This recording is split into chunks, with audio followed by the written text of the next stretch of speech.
बिस्मिल्लाहिर्रहमानिर्रहीम। अस्सलाम वालेकुम स्टूडेंट्स। क्लास 10th केमिस्ट्री का हम चैप्टर नंबर 11 डिस्कस कर रहे हैं, जिसका टाइटल ऑर्गेनिक केमिस्ट्री है। अभी तक हमारा इसका फ़र्स्ट लेक्चर हुआ था, जिसमें हमने इंट्रोडक्शन थोड़ा सा पढ़ा था ऑर्गेनिक केमिस्ट्री का, और उसके साथ साथ हमने केमिकल डाइवर्सिटी और मैग्नीट्यूड की बात की थी ऑर्गेनिक कंपाउंड्स की, क्योंकि ये बहुत ज़्यादा अबंडेंटली कंपाउंड्स हैं जो अगर इनऑर्गेनिक के मुकाबले में अगर हम इनका नंबर डिस्कस करें तो हमने उसके रीज़न्स भी डिस्कस कर लेते हैं। आज हमने जो टॉपिक हमारा बन रहा है वो दरअसल कुछ करैक्टरिस्टिक्स हैं, खसूसियात हैं, जनरल करैक्टरिस्टिक्स ऑर्गेनिक कंपाउंड्स की। General characteristics of organic compounds important topic है, शॉर्ट क्वेश्चन के हवाले से आ सकता है। राइट एनी 3 या any 4 general characteristics of organic compounds. और यहाँ पे हम कोशिश ये करेंगे कि हम ऑर्गेनिक कंपाउंड्स की करैक्टरिस्टिक्स को हम इनऑर्गेनिक कंपाउंड्स की करैक्टरिस्टिक्स के साथ थोड़ा सा कंट्रास्टिंग फेज़ में पढ़ें या कंपेयर करके पढ़ें कि ऑर्गेनिक अगर ये प्रॉपर्टी शो करता है तो इनऑर्गेनिक की कौन सी प्रॉपर्टी है। ठीक है, सबसे पहले जो प्रॉपर्टी होती है ना, करैक्टर है, वो होती है कि अकरेंस।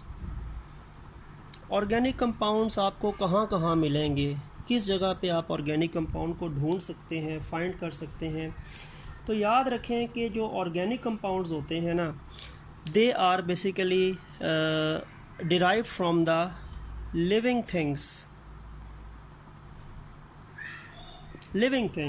एनिमल्स, प्लांट्स, ठीक है, फंगस, डिफरेंट लिविंग थिंग्स के जो ग्रुप्स होते हैं। तो maximum number of organic compounds जो होते हैं, जो नेचुरल ऑर्गेनिक कंपाउंड्स हैं, कुछ तो आर्टिफिशियल भी होते हैं जिनको हम इंडस्ट्री में या लेबॉर्ट्री में सिंथेसाइज करते हैं, लेकिन मैक्सिमम जो ऑर्गेनिक और यानी मैक्सिमम जो नेचुरल ऑर्गेनिक कंपाउंड्स आपको मिलेंगे, दे आर डिराइव्ड डायरेक्टली और indirectly from the living things. वो एनिमल्स या प्लांट्स की बॉडी से डिराइव होंगे, फिर उनको प्रोसेस किया जाएगा और फिर उसके बाद उनको यूटिलाइज़ किया जाता है। तो सोर्स क्या है? अकरेंस को हम सोर्स भी कह सकते हैं। You can also call this point as source. The source of organic compound is the living things. ठीक है, और इसमें यह भी बता दूं कि जो डेड लिविंग थिंग्स होते हैं, जो लिविंग थिंग जिनकी डेथ हो जाती है, वो भी फिर ऑर्गेनिक कंपाउंड्स यानी फॉसिल फ्यूल्स में कन्वर्ट होते हैं। तो अलाइव लिविंग थिंग्स भी, जो जिंदा लिविंग थिंग्स हैं, उनकी से भी आपको ऑर्गेनिक कंपाउंड्स मिल सकते हैं। और जो डेड लिविंग थिंग्स होते हैं, जो रॉक्स के अंदर प्रिजर्व हो जाते हैं अर्थ क्रस्ट के अंदर, they are also basically the source of fossil fuel, coal, petroleum, natural gas. And coal, petroleum, natural gas भी जो है वो ऑर्गेनिक कंपाउंड्स ही हैं, लेकिन वो डेड ऑर्गेनिक कंपाउंड्स की बॉडी में डिकम्पोजिशन की वजह से बनते हैं और भी बड़े उसमें प्रोसेस जो हैं वो चलते हैं। ठीक है, तो alive and dead living things both are the common source of organic compounds. Then second जो है कि ये किस कैटेगरी से बिलोंग करते हैं, either they are ionic compounds और कोवलेंट कंपाउंड। तो ये कोवलेंट नेचर है। ऑर्गेनिक कंपाउंड्स जो हैं इनके अंदर कोवलेंट बॉन्डिंग होती है, कोवलेंट बॉन्डिंग। क्योंकि ये जो आपके पास ऑर्गेनिक कंपाउंड्स, इसमें सबसे पहले तो आपको पता है कार्बन है, फिर साथ हाइड्रोजन आती है अगर हाइड्रोकार्बन्स की बात करें, और उसके बाद बाकी जो एलिमेंट्स हैं वो भी इसमें ऐड हो सकती हैं। तो जैसे ये मैंने आपको एक कार्बन के साथ 4 हाइड्रोजन बना के दिखा दिए, ये CH4 मीथेन है, ये सबसे सिंपल ऑर्गेनिक कंपाउंड है। और इसमें देखें, कार्बन भी नॉन मेटल है, हाइड्रोजन भी नॉन मेटल है, हाइड्रोजन भी नॉन मेटल हैं, कार्बन भी नॉन मेटल्स हैं। तो मेटल नॉन मेटल के दरमियान जब भी बॉन्डिंग होती है तो वो मेटल नॉन मेटल के दरमियान जो बॉन्डिंग होती है वो आयनिक होती है, लेकिन नॉन मेटल के दरमियान जो बॉन्डिंग होती है वो कोवलेंट होती है। तो organic compounds maximum non metals की बॉन्डिंग से बनते हैं। इस वजह से उनमें जो नॉन मेटल्स और नॉन मेटल के दरमियान जो बॉन्डिंग होती है वो शेयरिंग ऑफ इलेक्ट्रॉन का कॉन्सेप्ट होता है, वो लॉस या गेन ऑफ इलेक्ट्रॉन नहीं होता। इस वजह से ये कोवलेंट कंपाउंड्स हैं। ठीक है, they are the covalent compounds. इसके बाद प्रॉपर्टी है कि कंपोजिशन। ऑर्गेनिक कंपाउंड में कौन कौन सी एलिमेंट्स आपको मैक्सिमम मिलेंगी? ऑर्गेनिक कंपाउंड की जो सबसे बेसिक स्केलेटन बनाती है, ढांचा बनाती है, वो तो कार्बन है। ठीक है, सबसे पहले तो कार्बन है ना। कार्बन एक बेसिक इंग्रेडिएंट आपको मिलेगा किसका? ऑर्गेनिक कंपाउंड का। सबसे पहले कार्बन, कार्बन के बाद हाइड्रोजन, जब हाइड्रोकार्बन बनेंगे, ठीक है, कार्बन और हाइड्रोजन, सबसे पहले कार्बन कार्बन का लिंकेज होता है, फिर कार्बन के बाद हाइड्रोजन आते हैं, हाइड्रोकार्बन्स, उसके बाद एक आधा हाइड्रोजन निकलता है तो कोई और एटम उस हाइड्रोजन को रिप्लेस करता है, वो फिर डेरिवेटिव्स होते हैं। तो ऑर्गेनिक कंपाउंड्स में क्या होते हैं, सबसे पहले कार्बन एलिमेंट्स तो उसका बेसिक कंपोनेंट है, उसके बाद hydrogen element second most basic component होता है, और उसके बाद you can also find different elements in it like oxygen, nitrogen, sulphur, phosphorus and halogens such as chlorine, bromine, iodine, fluorine। तो बेसिक कंपोनेंट्स ऑक्सीजन है, ठीक है, ऑर्गेनिक कंपाउंड का। देन हाइड्रोजन, हाइड्रोकार्बन्स, उसके बाद जब डेरिवेटिव्स की बारी आएगी ना, हाइड्रोकार्बन्स और उससे डिराइव होने वाले compound, then you can also find oxygen in an organic compound, nitrogen, sulphur, phosphorus and these halogens. तो ये डिफरेंट एलिमेंट्स जो हैं वो ऑर्गेनिक कंपाउंड का हिस्सा हैं, बट सी और एच बेसिक है, सी बेसिक है, फिर एच और फिर बाकी एलिमेंट्स, ठीक हो गया। तो कंपोजिशन में इसमें कार्बन एक बेसिक स्केलेटन फ्रेमवर्क बनाने वाली इसकी एलिमेंट है। Then you can also discuss the melting points and boiling points. Melting and boiling points क्या होते हैं, जो ऑर्गेनिक कंपाउंड्स होते हैं ये वोलाटाइल होते हैं। वोलाटाइल क्या होता है, जो बहुत ज़्यादा आसानी से वेपोराइज हो जाए, आसानी से उड़ जाए, इवेपोरेट हो जाए, ठीक है। जैसे पेट्रोल है, पेट्रोल या मिट्टी का तेल, उसके ढक्कन को अगर आप खोलें ना वो वेपोरेट हो जाएगा, इसीलिए उसको वोलेटाइल कहते हैं। जो चीज़ बहुत जल्दी वेपोराइज हो जाए, बहुत जल्दी उसके वेपर्स बन के एटमॉस्फेयर में शामिल हो जाए, वो वोलेटाइल कहलाती है। तो ऑर्गेनिक कंपाउंड हैं इनकी वोलेटाइल नेचर है, ठीक है, बिकॉज इनके बॉइलिंग पॉइंट्स और मेल्टिंग पॉइंट लो हैं, they have low melting and boiling point. ये कम टेम्परेचर पे बॉयल भी हो जाएंगे और कम टेम्परेचर पे मेल्ट भी हो जाएंगे, ठीक है। अगर हमारे पास कोई ऐसा ऑर्गेनिक कंपाउंड है जो सॉलिड स्टेट में है तो हम उसको बहुत कम टेम्परेचर से मेल्ट कर सकते हैं, और अगर आपके पास कोई ऐसा ऑर्गेनिक कंपाउंड है जो लिक्विड स्टेट में है तो आप उसको बहुत कम टेम्परेचर से वेपोराइज कर सकते हैं, गैस में कन्वर्ट कर सकते हैं। तो इनको वैसे भी ऑर्गेनिक कंपाउंड जितने भी होते हैं जो लिक्विड स्टेट में होते हैं वो वोलाटाइल होते हैं, दे कैन ईजिली वेपोराइज, और इसीलिए उनका, क्योंकि उनका बॉइलिंग पॉइंट कम है तो उनका वेपर प्रेशर ज़्यादा होता है, ठीक है। जिसका वेपर प्रेशर ज़्यादा होता है वो फिर जल्दी वेपर्स में कन्वर्ट होता है। तो they have high vapour pressure and low boiling point and low melting point and they suggest their volatile nature. Then solubility, dissolve होने की सलाहियत। अब देखें, मैक्सिमम ऑर्गेनिक कंपाउंड्स जो हैं ना वो तो आपको जो मिलेंगे वो नॉन पोलर हैं, नॉन पोलर हैं, यानी पानी में हल नहीं होते। 9th क्लास में आपने सॉलिबिलिटी में एक कॉन्सेप्ट पढ़ा होगा, लाइक डिज़ोल्व लाइक, यानी पोलर चीज़ पोलर में हल होती है, नॉन पोलर चीज़ नॉन पोलर में हल होती है। तो इसी तरह हमारे पास भी ये नॉन पोलर सब्सटेंसेस हैं, ये जो ऑर्गेनिक है, तो ये वाटर में तो इनसॉल्युबल होंगे, पानी में तो ये सॉल्युबल होंगे ही नहीं, क्योंकि पानी पोलर चीज़ है। तो ज़ाहिर बात है इनको अगर आपने डिज़ोल्व करना है तो you need a non polar solvent, आपको कोई ना कोई नॉन पोलर सॉल्वेंट चाहिए जिसमें आपको इनको डिज़ोल्व करना पड़ेगा। और नॉन पोलर सॉल्वेंट में क्या आता है, ईथर आ सकता है, ठीक है, एथेनॉल आ सकता है, बेंजीन आ सकता है, कार्बन डाइसल्फाइड आ सकता है, CS2 कार्बन डाइसल्फाइड, ठीक हो गया। तो ये कुछ नॉन पोलर सॉल्वेंट्स हैं। नॉन पोलर सॉल्वेंट्स में आपकी बुक में 3 सॉल्वेंट्स मेंशन है, ether, benzene and carbon disulphide. तो इनके अंदर ये हल होंगे क्योंकि ये नॉन पोलर सॉल्वेंट्स है, तो ये non polar solutes just like organic को डिज़ोल्व करने की एबिलिटी रखते हैं। हाँ, कुछ ऑर्गेनिक कंपाउंड्स ऐसे हैं, there are some organic compounds which are polar. अच्छा, मैक्सिमम ऑर्गेनिक कंपाउंड जो है ना वो तो नॉन पोलर है, ज़्यादातर ऑर्गेनिक कंपाउंड नॉन पोलर हैं। तो वो ज़ाहिर बात है पानी में हल नहीं होंगे, वो non polar solvents just like ether, benzene and carbon disulphide में हल होंगे। लेकिन कुछ ऑर्गेनिक कंपाउंड हैं जो पोलर हैं। अच्छा, वो कौन कौन से ऑर्गेनिक कंपाउंड हैं जो पोलर हैं?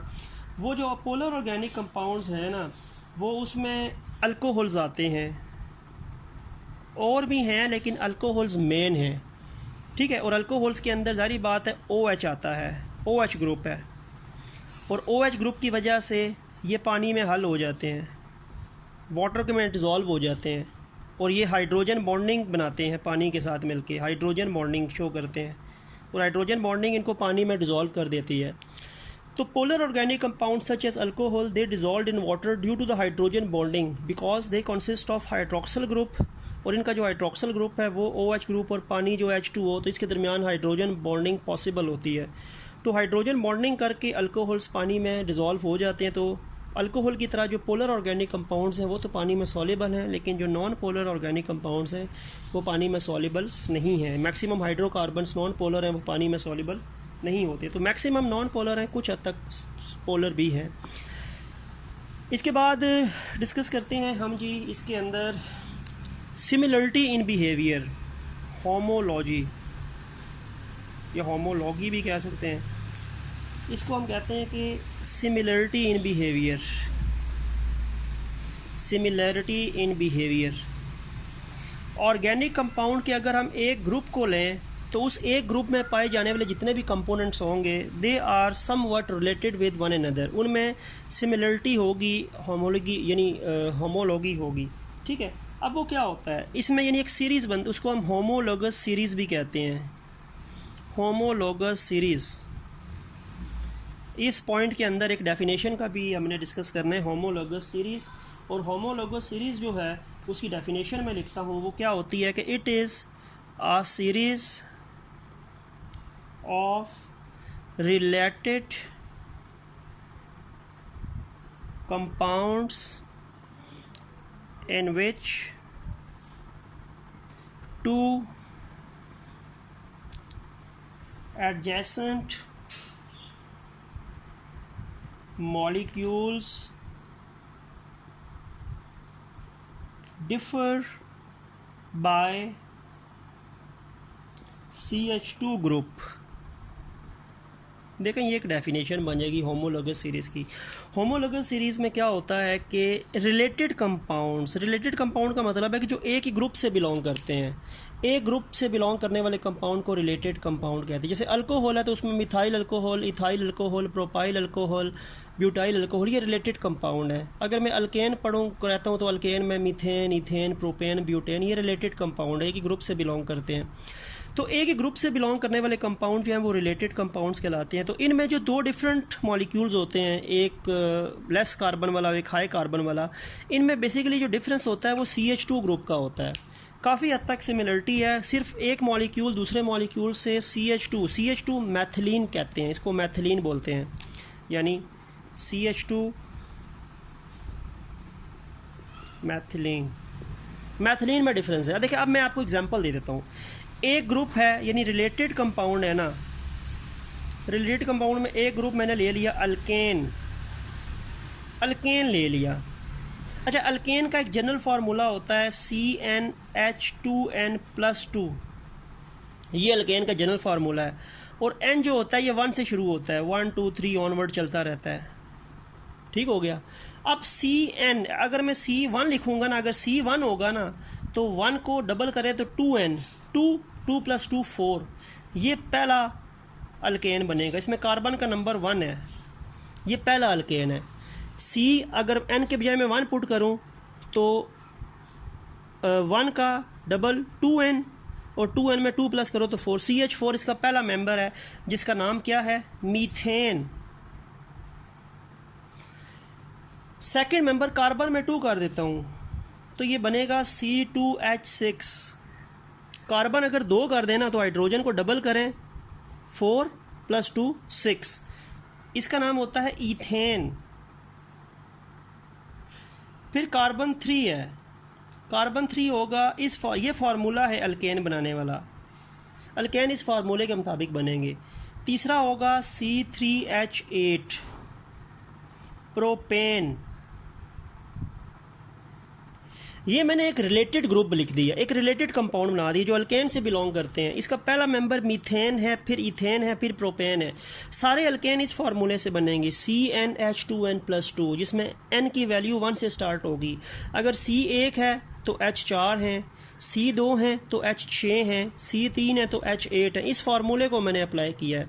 अब देखें मीथेन और इथेन में फ़र्क CH2 का है, CH2 का फ़र्क आता जा रहा है, CH2 में फ़र्क आ गया। क्योंकि देखो CH2 का मतलब है कार्बन, देखें C1 है तो कार्बन 1 बढ़ गया और हाइड्रोजन 4 से 6 हो गए, 2 कार्बन बढ़ गए।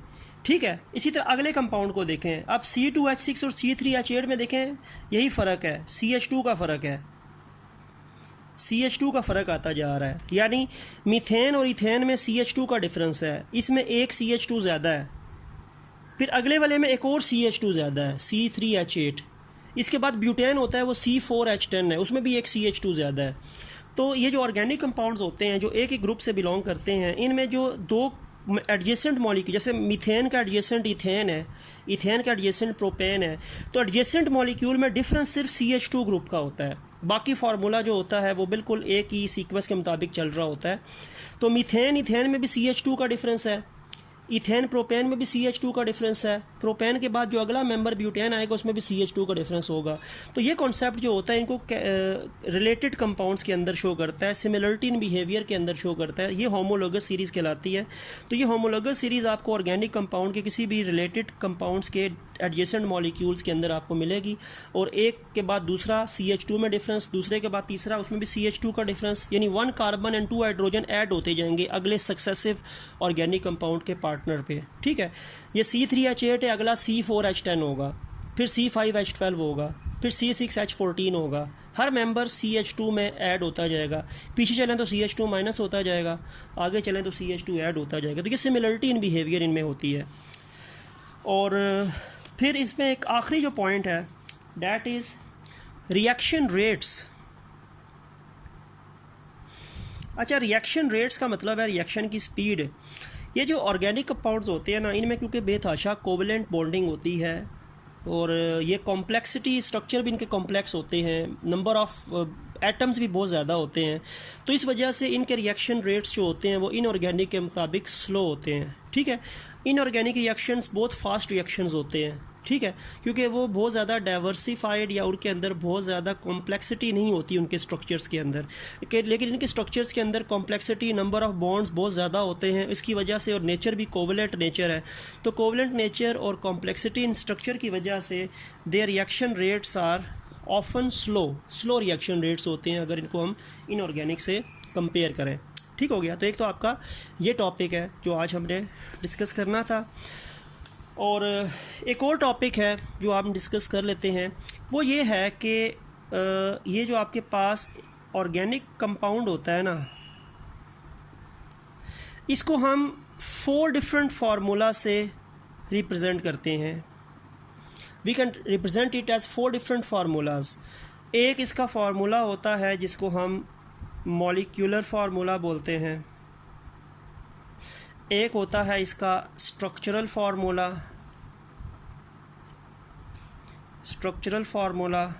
एक होता है इसका कंडेंस्ड फार्मूला, और एक इसका होता है जी डॉट क्रॉस फार्मूला। तो ऑर्गेनिक, किसी भी ऑर्गेनिक कंपाउंड को हम 4 डिफरेंट फार्मूलों से रिप्रेजेंट कर सकते हैं। ठीक है, क्योंकि ऑर्गेनिक कंपाउंड्स के अंदर सिर्फ हम मॉलिक्यूलर फार्मूले तक नहीं रहते, हमें स्ट्रक्चरल, कंडेंस और डॉट एंड क्रॉस तक जाएंगे तो हमें पूरी इन्फॉर्मेशन मिलेगी, क्योंकि इसमें आइसोमरिज्म भी है। ठीक है, उस वजह से क्या होता है कि बेतहाशा ऐसे स्ट्रक्चर्स होते हैं, कंपाउंड्स हैं जो केमिकली डिफरेंट हैं, डिफरेंट ग्रुप से बिलोंग करते हैं, लेकिन उनका मॉलिक्यूलर फार्मूला एक ही है, स्ट्रक्चरल, कंडेंस और डॉट डिफरेंट है। तो इस वजह से फिर हम उसको एक कंपाउंड ही स्पेसिफिक कंसीडर करेंगे।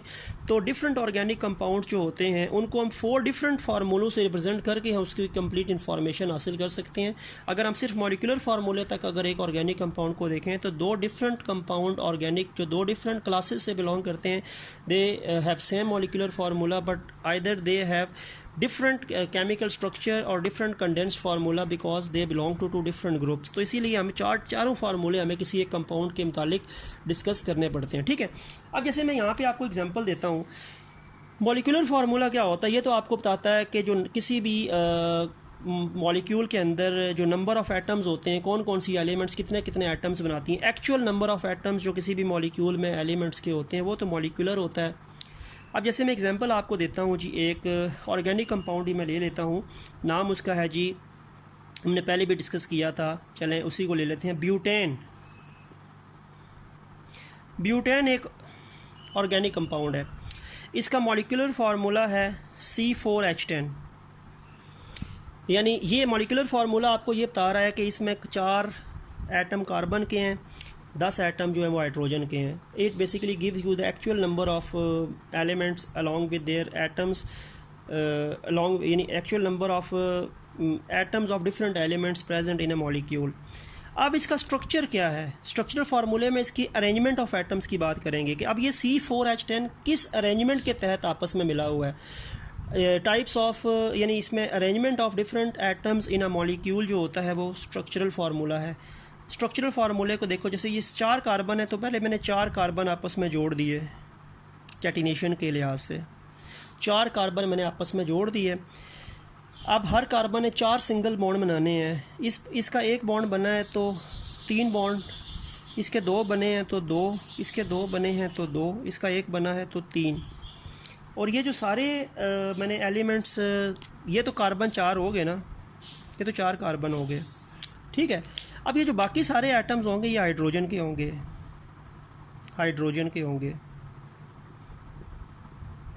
ये C4H10 का स्ट्रक्चरल फार्मूला है।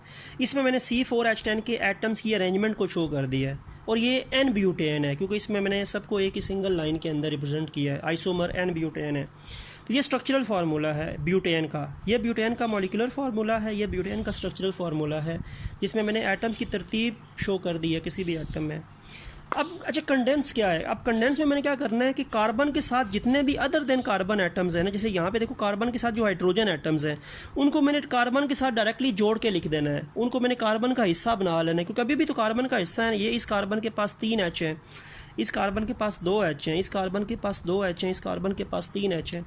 तो कंडेंस फार्मूले में क्या होता है कि हम अदर देन कार्बन एटम के साथ जो दूसरे एटम्स होते हैं उनको डायरेक्टली हम अटैच करके कार्बन एटम के साथ जोड़ देते हैं। जैसे ये CH3 है, C के पास 3 एटम है ना H के, तो मैं CH3 लिख दूंगा। इसके बाद दूसरे C के पास 2 हाइड्रोजन है, तीसरे C के पास भी 2 हैं, चौथे C के पास 3 है। ये कंडेंस फार्मूला है। तो कंडेंस फार्मूला जो होता है उसमें कार्बन और हाइड्रोजन की जो अरेंजमेंट होती है उनमें कार्बन के साथ जितने भी हाइड्रोजन एटम्स होते हैं, हाइड्रोकार्बन की मैं बात करूं तो उनको मैं कार्बन का स्पेसिफिक पार्ट बना लूँगा कि ये इस C के पास 3 H हैं, दूसरे C के पास 2 H हैं, तीसरे C के पास 2 H हैं, चौथे C के पास 3 H हैं। तो this is the condense formula of butane, ठीक है। और आखिरी फार्मूला होता है डॉट क्रॉस, इसको हम इलेक्ट्रॉनिक फार्मूला भी कहते हैं, इलेक्ट्रॉनिक फार्मूला। ये जो डॉट क्रॉस फार्मूला है ना, ये हम स्ट्रक्चरल फार्मूला के बाद बनाए तो हमें आइडिया होगा। ये आपने मैंने एक स्ट्रक्चर फार्मूला बना लिया, ठीक है। मैं डॉट क्रॉस बनाता हूँ। डॉट क्रॉस क्या है? ये वाला आखिरी वाला जो है डॉट क्रॉस वाला, देखें 4 कार्बन बना दिए, हर कार्बन के पास 4 इलेक्ट्रॉन शो करने हैं, वैलेंस इलेक्ट्रॉन 4 हैं, इसके 4, इसके 4 कार्बन के इलेक्ट्रॉन को डॉट से शो कर दें, इसके 4, इसके 4, ठीक है। 4 फार्मूले 4 कार्बन टेट्रावैलेंट है ना, तो हर कार्बन के मैंने 4 डॉट्स बना लिए। 2 डॉट्स जो हैं वो कार्बन के दरमियान है, ये कार्बन का अपना सिंगल बॉन्ड शो कर रहे हैं, और बाकी जो 2 डॉट ऊपर और आखिरी वालों के 3 डॉट जो हैं ये अराउंड मौजूद हैं।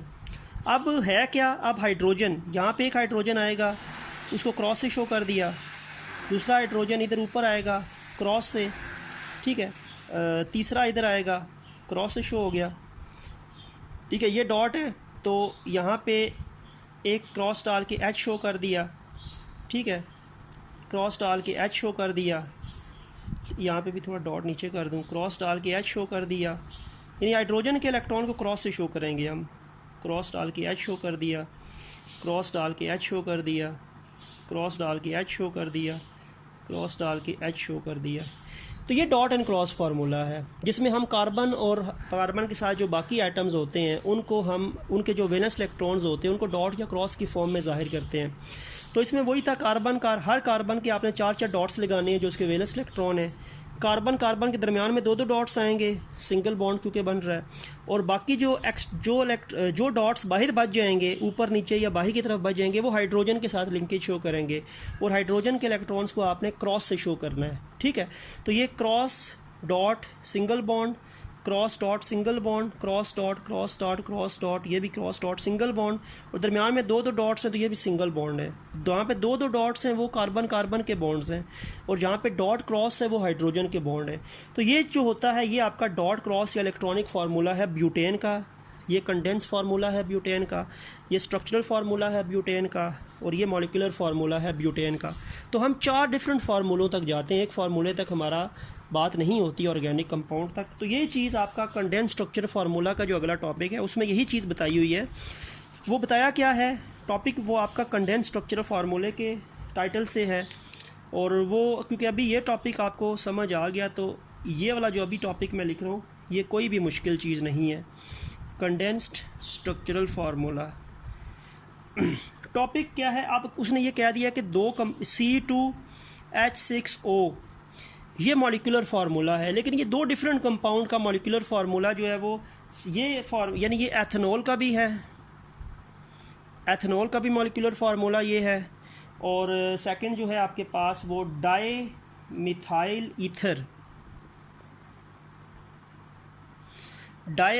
ईथर का भी स्ट्रक्चरल फार्मूला ये है, और एथेनॉल का भी मॉलिक्यूलर फार्मूला ये है। मॉलिक्यूलर फार्मूला इन दोनों का एक है, तो सारी बात है कन्फ्यूजन पैदा होती है कि 2 डिफरेंट कंपाउंड जो 2 डिफरेंट क्लासेस से बिलोंग करते हैं they have same molecular formula. हमें फिर परेशानी होती है कि ये है क्या चीज़, ये मिथन, इसको मैं डाई मिथाइल ईथर लिखूं या इसको मैं एथेनॉल लिखूं।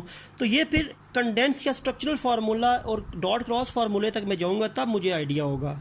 जैसे कि अगर मैं एथेनॉल बनाता हूँ ना, तो एथेनॉल में स्ट्रक्चरल फार्मूला ये बनता है CH3CH2OH, ये स्ट्रक्चरल फार्मूला बनेगा एथेनॉल का। C2H6O ही है, कार्बन 2 हैं, हाइड्रोजन 6 हैं और 1 ऑक्सीजन है, लेकिन अरेंजमेंट ये है, this is the arrangement of ethanol structural formula. और डाई मिथाइल ईथर की अरेंजमेंट ये होती है CH3, इसमें O सेंटर में होता है और फिर CH3 होता है, इसका ये स्ट्रक्चर होता है। तो मॉलिक्यूलर फार्मूले में तो मुझे दोनों सेम नज़र आ रहे हैं, लेकिन स्ट्रक्चरल फार्मूले में दोनों डिफरेंट हैं। सारी बात है, स्ट्रक्चरल फार्मूले को मैंने देखा है तो फिर मुझे पता चला कि ये डाई मिथाइल ईथर है और ये एथेनॉल है।